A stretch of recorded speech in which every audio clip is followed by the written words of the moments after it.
by Jerome-Mario Utomi. Looking at the way the chimpanzee walks, you will discover without labor that it's not a happy creature. Comparatively, a peep at the way Nigerians currently spend hours at different petrol stations in search of fuel, one may not wait to be told that Nigerians are mourning the dearth of good leadership in our country.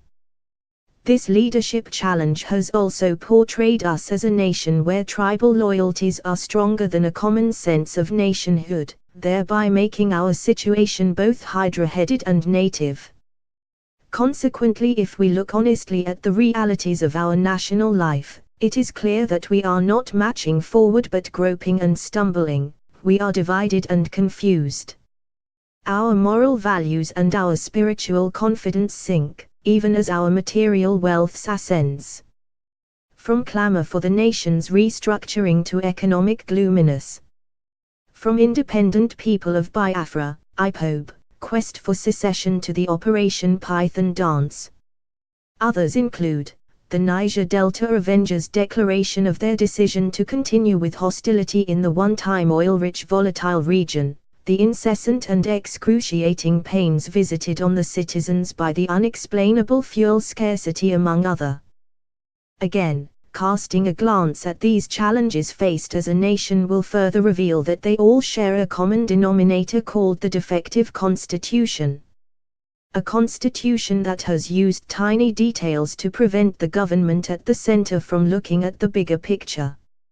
A constitution that has technically disarmed the federating states.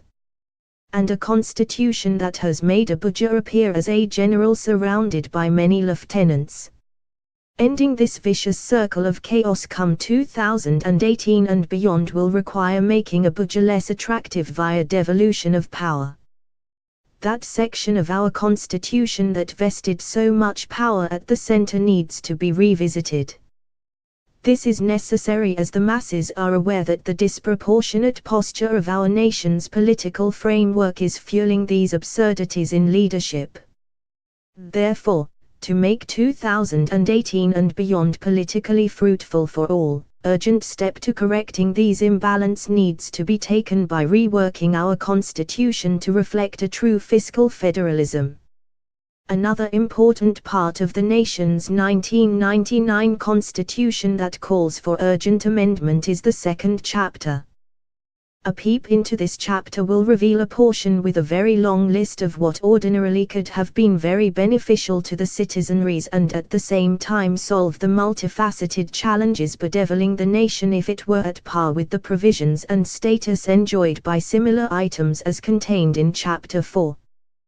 But, as expected, this portion for no clear reason shares the same body and spirit with Chapter 4 but not equal in essence. Again, the above well-envisioned and perfectly embodied portion has again been incapacitated by the provision of a clause tagged non-justiciable and is further deformed by this phrase, the fundamental objectives and directive principles of the state. These two attributes made that chapter a fallen angel, thereby depriving over 180 million Nigeria what they are supposed to enjoy and on the other hand, stunted the nation's development. While the above chapter is bemoaning her fate, Chapter 4, with the appendage Fundamental Human Rights, enjoys all the legal paraphernalia.